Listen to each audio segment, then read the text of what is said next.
অনেক ধরনের সমস্যায় পড়বে, তোমাদের শারীরিক সমস্যা হবে, সংসার ধারণের ক্ষেত্রে সমস্যা হবে এরকম করে, এবং তোমাদের পড়াশোনা শেষ হবে না, তো তোমরা পিছিয়ে পড়বে, এরকমভাবে আমরা মেয়েদের স্কুলে বলে থাকি। কিন্তু ছেলেদেরকে কিন্তু আমাদের বলা হয় না।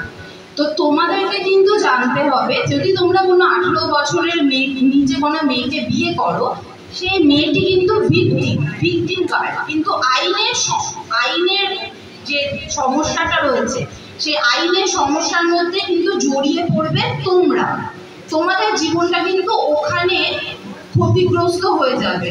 তোমরা ওই আইনি জটিলতায় জড়িয়ে পড়ে তোমরা কিন্তু জীবনে যেভাবে এগিয়ে যাচ্ছিলে সেখানেই তোমাদের জীবনটা কিন্তু ওখানে অনেকটা থেমে যাবে। এবং প্রচুর ক্ষেত্রে দেখা যায় অনেক সময় পক্সো অ্যাক্টের অধীনে এসে সেই সমস্ত বাচ্চা ছেলে যারা নিজেরা বুঝতেও পারেনি যে কি হতে পারতো, এত একটা কম বয়সী মেয়েকে বিয়ে করলে হয়তো হ্যাঁ চলো পালিয়ে যাই, চলো বাড়িতে মারছে করছে, মেয়েকে এসে বললো বাড়িতে মারছে, চলো পালিয়ে যাই বিয়ে করি, এরকম একটা মনে হলো যে কি হবে, বিয়ে তো করবো, মা বাবার কাছে নিয়ে যাবো।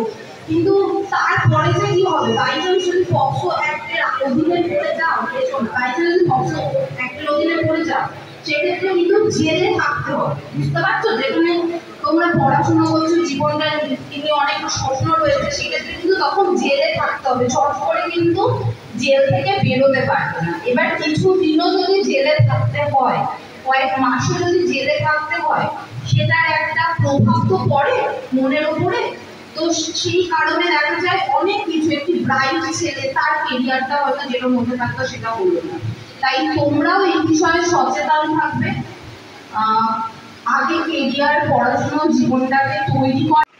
আজ দক্ষিণ দিনাজপুর জার্নালিস্ট ক্লাবের সেমিনার হলে অনুষ্ঠিত হল একদিনের একটি কর্মশালা। আজকের এই কর্মশালার মূল বিষয় ফ্ল্যাগশিপ স্কিম। মূলত দক্ষিণ দিনাজপুর জেলার মাই যুবা ভারত দক্ষিণ দিনাজপুর এবং উজ্জীবন সোসাইটি যৌথ উদ্যোগে অনুষ্ঠিত হল এই কর্মশালা। মূলত ভারত সরকারের বিভিন্ন যে প্রকল্পগুলো রয়েছে সেই প্রকল্পগুলো যুবক যুবতীদের মধ্যে তার বাস্তবায়িত রূপদান করার জন্য এবং তাদেরকে উৎসাহিত করবার জন্য মূলত আজকের এই কর্মশালা। এই কর্মশালা আগামী দিনেও আরও বিভিন্ন জায়গায় অনুষ্ঠিত করার চিন্তাভাবনা রয়েছে, যাতে করে আমাদের এলাকার যুবক যুবতীরা তারা নানানভাবে নিজেদেরকে ডেভেলপমেন্ট করতে পারে এবং নিজেকে উন্নত ভাবনায় চিহ্নিত করতে পারে এবং তাদের স্কিল ডেভেলপমেন্টের কথা তারা ভাবতে পারে। এই কথা মাথায় রেখে আমাদের আজকের এই সেমিনার ফ্ল্যাগশিপ স্কিমের উপরে একদিনের এই ওয়ার্কশপ মূলত অনুষ্ঠিত হলো মাই যুবা ভারত দক্ষিণ দিনাজপুর ইউনিটের ব্যবস্থাপনায় এবং উজ্জীবন সোসাইটির বহরকে ওই ফ্ল্যাগশিপ নিয়ন্ত্রণ করে, ঠিক ফ্ল্যাগশিপের মতোই নিয়ন্ত্রণ করছে সরকারি কিছু স্কিম। সেই স্কিমের মধ্যে কি কি আছে? একটা আছে ডিজিটাল ইন্ডিয়া, একটা আছে মেক ইন ইন্ডিয়া, একটা আছে স্টপ আপ ইন্ডিয়া, স্বচ্ছ ভারত ইত্যাদি অনেক অনেক রকম প্রকল্পগুলো আছে। তো আমরা ডিজিটাল ইন্ডিয়া সম্বন্ধে তেমন কিছু জানি না, সেটা বলবো না, হয়তো আক্ষরিকভাবে আমরা পুঙ্খানুপুঙ্খ তার হিসাব দিতে পারবো না।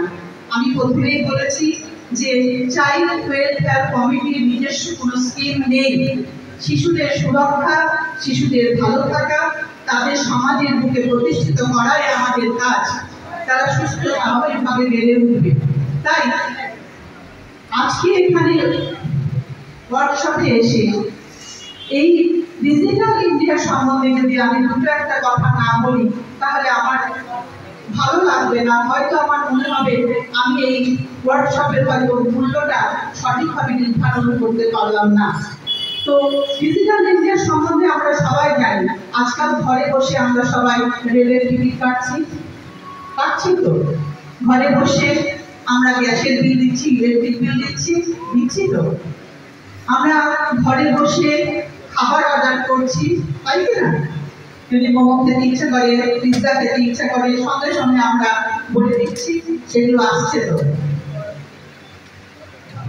আমরা এই সবচেয়ে বেশি কোভিড এই প্রভাবটা পেয়েছি 2015 সালে যদি প্রকল্পটা হয় 2016 থেকে শুরু হয়েছে, কিন্তু আমরা এর ফলটা কবে থেকে সুফলটা পেয়েছি? আমাদের যে কোভিড-19 হলো, আমরা সবাই যখন গৃহবন্দী হলাম তখন আমরা বুঝতে পারলাম যে ডিজিটাল ইন্ডিয়ার প্রভাবটা কতখানি। আমরা ঘরে বসে ওষুধের ব্যবস্থা করেছি, ঘরে বসে আমার বাড়িতেই হয়েছে। আমার দাদা তিনি ক্যান্সারের রোগী, সেই ক্যান্সারের রোগী দাদার কি হলো, করোনা আক্রান্ত হলো।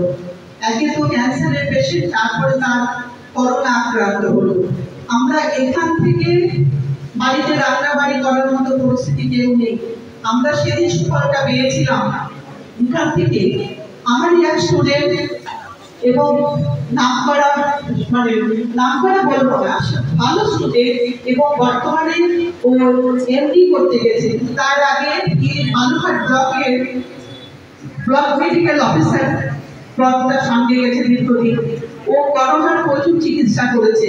এখান থেকে ওকে বলা হলো, ও টেলিফোনের মাধ্যমে কিন্তু চিকিৎসা করলো। বারবার বললো, মামা এই ওষুধটা খাবেন না, এই ওষুধটা খান, এই খাবারটা খাবেন না, এই খাবারটা খান। এইভাবে কিন্তু আমরা এই ডিজিটাল ইন্ডিয়ার অনেক প্রভাব আমি আমার দিক থেকে পেয়েছি। ফলটা আবার খারাপ ফলও অনেক পেয়েছি, যেমন ডিমনিটাইজেশন। এটা এমন একটা ভয়ঙ্কর ছিল যে নোট বাতিল হয়ে যাওয়ার ফলে অনেক পরিবার তার কুফলটা ভোগ করেছে। কিভাবে যে কন্যাদায়গ্রস্ত পিতা তার জমি ধান বিক্রি করতে গেছে, যে দামটা পেত সে দামের হয়তো 1/3 পাইনি। যাই হোক, আমি এই আজকের প্রোগ্রামে আসতে পেরে নিজেকে অত্যন্ত ধন্য মনে করছি, ভালো লাগছে। আমি চাইব শুনবো এই প্রোগ্রামের সাথে যারা জড়িত আছেন তারা কি বলেন, এবং আমিও তোমাদের সঙ্গে, আপনাদের সকলের সঙ্গে আমিও সম্পৃক্ত হব। সবাইকে আমার অনেক আন্তরিক শুভেচ্ছা, অভিনন্দন এবং আজকের এই ওয়ার্কশপের সাফল্য কামনা করে আমার এই বক্তব্য